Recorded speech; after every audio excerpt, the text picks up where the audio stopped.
आज हम डिस्कस करेंगे फ्रीबीज बनाम वेलफेयर। ये मुद्दा हाल ही में चर्चा में आया क्योंकि सुप्रीम कोर्ट ने चुनावों से पहले बढ़ती फ्रीबीज और कैश ट्रांसफर कल्चर पर चिंता जताई। कोर्ट ने सवाल उठाया कि क्या फ्रीबीज अपीजमेंट का रूप ले रही हैं और क्या ये नेशनल डेवलपमेंट को कमजोर कर सकती हैं। सबसे पहले समझते हैं कि फ्रीबीज क्या होती हैं। फ्रीबीज का मतलब है सरकार द्वारा दी गई या चुनावी घोषणा पत्र में वादा की गई ऐसी सुविधाएं जो मुख्य रूप से वोटर्स को आकर्षित करने के लिए होती हैं।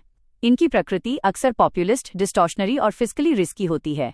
उदाहरण के लिए free TV, laptop, smartphone, universal free बिजली, अनकंडीशनल कैश ट्रांसफर और फार्म लोन वेवर। अब सबसे जरूरी सवाल, फ्रीबीज और वेलफेयर में अंतर क्या है। फ्रीबीज आमतौर पर शॉर्ट टर्म इलेक्टोरल अपील के लिए होती हैं, अक्सर यूनिवर्सल होती हैं यानी टारगेटिंग नहीं होती और ये डिपेंडेंसी कल्चर बढ़ा सकती हैं। इसके अलावा फ्रीबीज कई बार कैपिटल एक्सपेंडिचर को क्राउड आउट कर देती हैं। वहीं वेलफेयर का उद्देश्य राइट्स बेस्ड और डेवलपमेंट ओरिएंटेड होता है। वेलफेयर स्कीम्स कमजोर वर्गों को टारगेट करती हैं, ह्यूमन कैपिटल बनाती हैं और प्रोडक्टिविटी बढ़ाती हैं। उदाहरण PDS, mid day meal, health और न्यूट्रिशन स्कीम्स।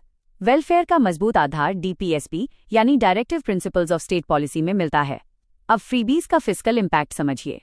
इकोनॉमिक सर्वे 2025-26 के अनुसार फ्रीबीज की लागत लगभग 1.7 लाख करोड़ रुपए तक पहुंच गई है।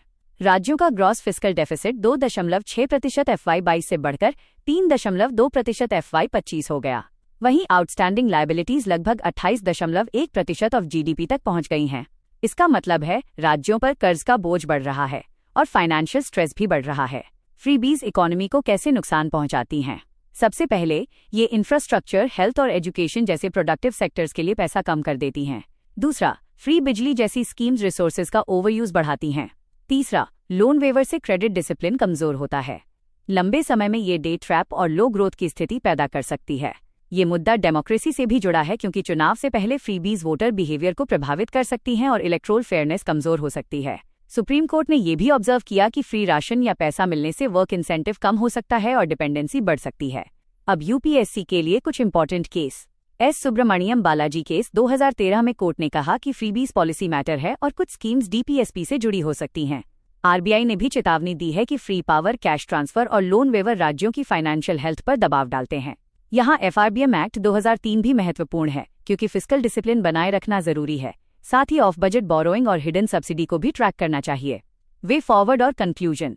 जरूरत है कि वेलफेयर और फ्रीबीज के बीच स्पष्ट परिभाषा तय हो।